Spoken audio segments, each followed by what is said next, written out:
नमस्कार, हमारे चैनल में आपका स्वागत है। मैं हूं रामचंद्र मौर्य। संसद में घमासान छिड़ा हुआ है संविधान को लेकर और सेंगोल को लेकर। सेंगोल का समर्थन भारतीय जनता पार्टी के लोग कर रहे हैं और सेंगोल वही सेंगोल जो राजतंत्र का प्रतीक होता है, वही सेंगोल जो एक राजा अपने उत्तराधिकारी को राजपाट के साथ सौंप देता है और उसी राजतंत्र के प्रतीक सेंगोल का समर्थन भारतीय जनता पार्टी कर रही है। भारतीय जनता पार्टी अगर समर्थन कर रही है तो उसका निहितार्थ क्या है, अच्छी तरह से समझा जा सकता है। भारतीय जनता पार्टी धर्मनिरपेक्ष भारत को हिंदू राष्ट्र बनाना चाहती है और हिंदू राष्ट्र राजतंत्र का ही प्रतीक है। वहाँ पर प्रजातंत्र और संविधान नहीं चलता है। संविधान की जगह मनुस्मृति चलती है और राजाओं का राज होता है।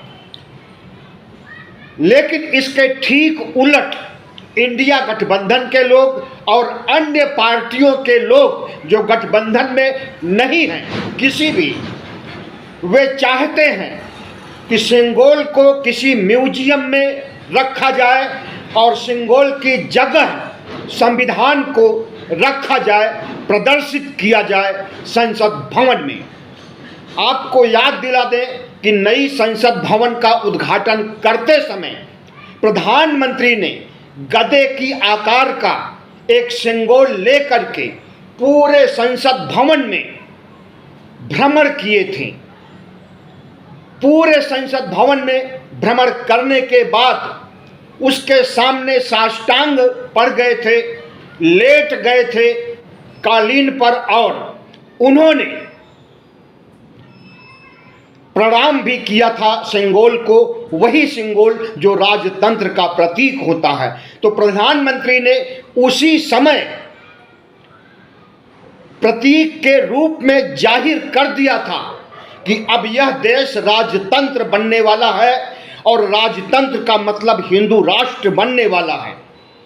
और जब हिंदू राष्ट्र बनेगा तो संविधान के लिए कोई जगह नहीं होगी, संविधान की जगह मनुस्मृति होगी।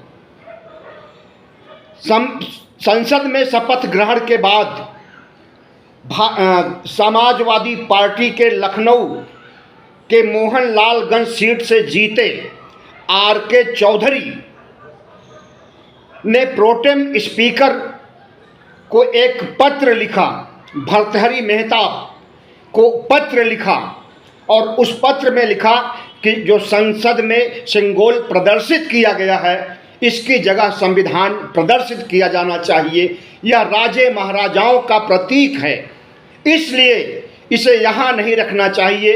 भारत एक धर्मनिरपेक्ष राष्ट्र है और धर्मनिरपेक्षता जहाँ पर है, जहाँ पर संविधान का राज है, वहाँ पर सेंगोल की कोई ज़रूरत नहीं है।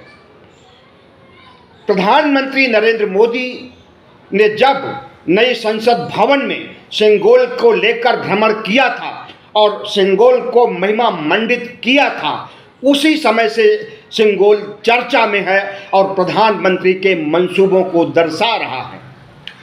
यह सेंगोल तमिलनाडु के एक मंदिर से लाया गया था और उस मंदिर के पंडे पुरोहित भी नए संसद भवन में आए थे और उन्होंने प्रधानमंत्री नरेंद्र मोदी को सेंगोल भेंट किया था। आज सेंगोल बड़ा है या संविधान? सेंगोल से देश चलेगा या संविधान से देश चलेगा? इस पर डिबेट होनी चाहिए, बहस छिड़नी चाहिए, आम आदमी में भी और संसद भवन में भी और मीडिया में भी, सोशल मीडिया में भी। देश संविधान से चलेगा। बाबा साहब डॉक्टर भीमराव अंबेडकर ने जो संविधान लिखा है और जिसे लागू किया गया है 26 जनवरी 1950 से, वह संविधान हमेशा रहेगा अभी है और आगे रहेगा और 50 सालों से लगभग है। तो प्रधानमंत्री नरेंद्र मोदी के राज्य में अगर प्रतीकों को लेकर के इतनी हठधर्मता अपनाई जा रही है और सिंगोल को संसद भवन में प्रदर्शित किया जा रहा है, संविधान को नज़रअंदाज किया जा रहा है, संविधान के खिलाफ भारतीय जनता पार्टी के नेताओं ने चुनाव के दौरान जिस तरह के बयान दिए थे उसे आप अच्छी तरह से समझ रहे होंगे।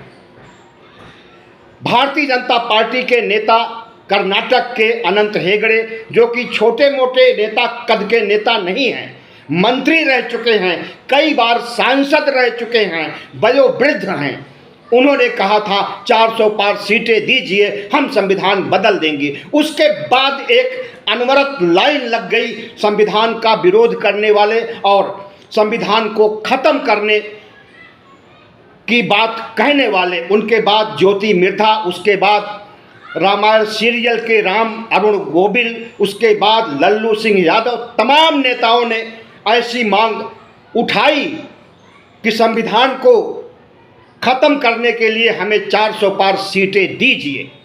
उसी समय से संविधान खतरे में आ गया है। खतरे में तो खैर बहुत पहले से है। प्रधानमंत्री नरेंद्र मोदी के आर्थिक सलाहकार विवेक देबोराय ने 15 अगस्त 2023 को मिंट अखबार में एक लेख लिख करके संविधान को खत्म करने की बात कही थी। उसके बाद से ही संविधान निशाने पर है। भारतीय जनता पार्टी के और इंडिया और विपक्ष के लोग संविधान को बचाने के लिए पूरी कवायद कर रहे हैं। आज जब मामला संसद भवन के अंदर आ गया है तो इस पर जितना बहस होनी चाहिए, विपक्ष की ओर से जितना विरोध होना चाहिए, उतना नहीं हो रहा है। भारतीय जनता पार्टी के मंसूबों को बेनकाब करने के लिए इंडिया गठबंधन के वरिष्ठ नेताओं को इसे एक संवेदनशील मुद्दे की तरह उठाना चाहिए और इस पर बहस करनी चाहिए। और संसद में भी अधिवेशन शुरू हो गया है, नए संसद भवन में 2024 लोकसभा का, इसमें भी इस बात को उठाया जाना चाहिए कि इस देश में, संसद में, पूरे देश में सिंगोल का राज्य स्थापित होगा या फिर संविधान का राज्य जो स्थापित है वही स्थापित रहेगा। भारतीय जनता पार्टी आरएसएस के इशारे पर काम करती है और आरएसएस का सबसे बड़ा एजेंडा है भारत को हिंदू राष्ट्र बनाना। 1925 में आरएसएस का गठन ही इसीलिए किया गया था कि भारत को हिंदू राष्ट्र बनाना है। और जब बाबा साहब अंबेडकर का संविधान बन करके तैयार हुआ और उसे राष्ट्रपति और संविधान सभा को सौंपा गया और लागू किया गया 26 जनवरी 1950 से, उसके बाद तुरंत ही तमाम अखबारों में लेख लिख करके आरएसएस ने विरोध किया था, संविधान की प्रतियां जलाई थी और संविधान के प्रतीकों को मानने से इनकार कर दिया था, तिरंगे झंडे से नफरत जाहिर की थी और नागपुर के हेडक्वार्टर में 52 सालों तक तिरंगा झंडा नहीं फहराया गया। तो समझा जा सकता है कि भारतीय जनता पार्टी और आरएसएस का मंसूबा क्या है। अगर वह संविधान को बदलने या हटाने, संविधान को रिप्लेस करने की बात कह रहा है और प्रकारांतर से यह भी बात सामने आ रही है कि संविधान को हटा करके मनुस्मृति लागू किया जाएगा।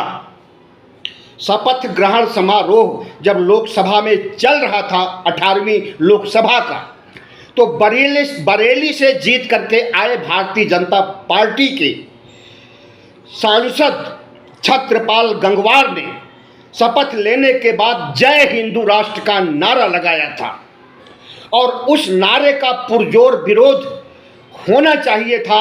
थोड़ा बहुत विरोध जरूर हुआ, लेकिन जितना विरोध होना चाहिए था, क्योंकि उस नारे से भारतीय जनता पार्टी की नीयति स्पष्ट हो गई थी कि वह भारत को हिंदू राष्ट्र बनाना चाहता है आरएसएस के इशारे पर।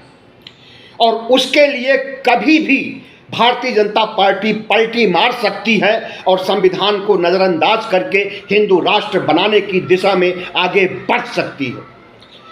तो संविधान या फिर सिंगोल हिंदू राष्ट्र का प्रतीक है, राजतंत्र का प्रतीक है, मनुस्मृति का प्रतीक है और संविधान धर्मनिरपेक्षता का प्रतीक है, इस देश की साझा संस्कृति का प्रतीक है, सर्वधर्म समभाव का प्रतीक है और इस देश के ओबीसी, एससी, एसटी जो बहुसंख्यक हैं उनको हक और अधिकार समानता देने का प्रतीक है।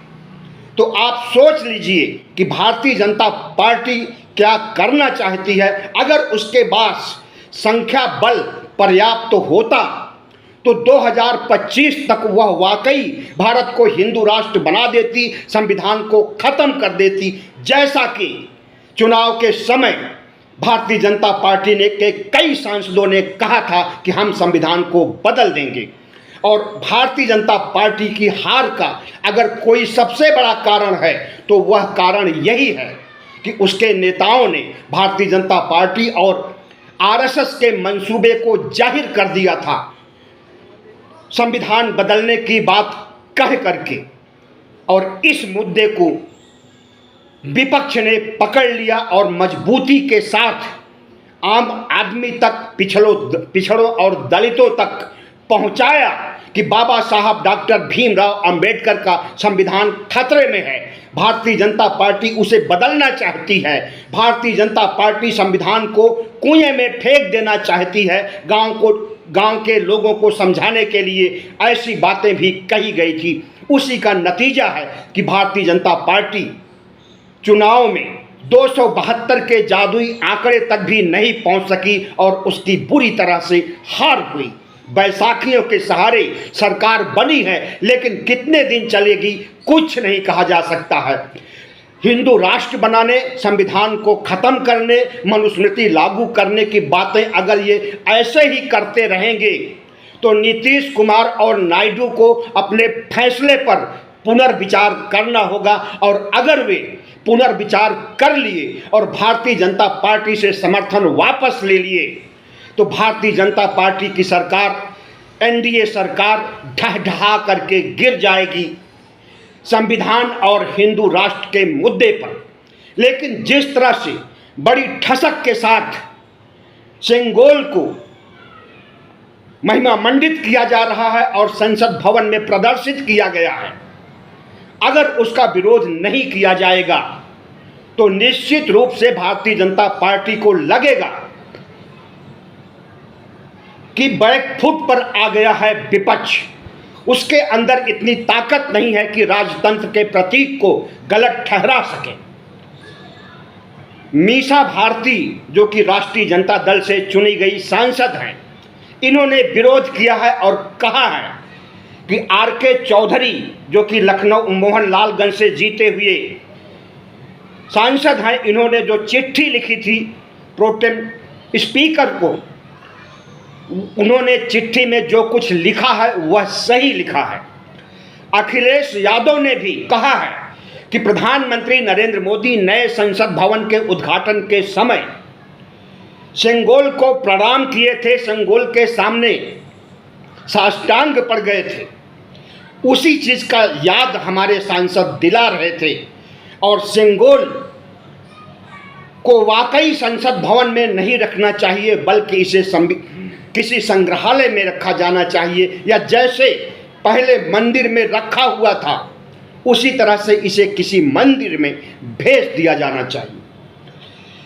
प्रधानमंत्री नरेंद्र मोदी की पार्टी और प्रधानमंत्री जिस रास्ते पर चल रहे हैं, इनकी कार्यशैली से और इनके तानाशाही रवैये में अभी कोई परिवर्तन नहीं दिख रहा। सिर्फ इतना परिवर्तन दिख रहा है कि दिन भर में 10 बार बदलने वाले ड्रेस को 1 और 2 बार तक सीमित कर दिए हैं। बाकी बड़ी ठसक के साथ सीबीआई, ईडी वैसे ही काम कर रही है जैसे पहले करती थी।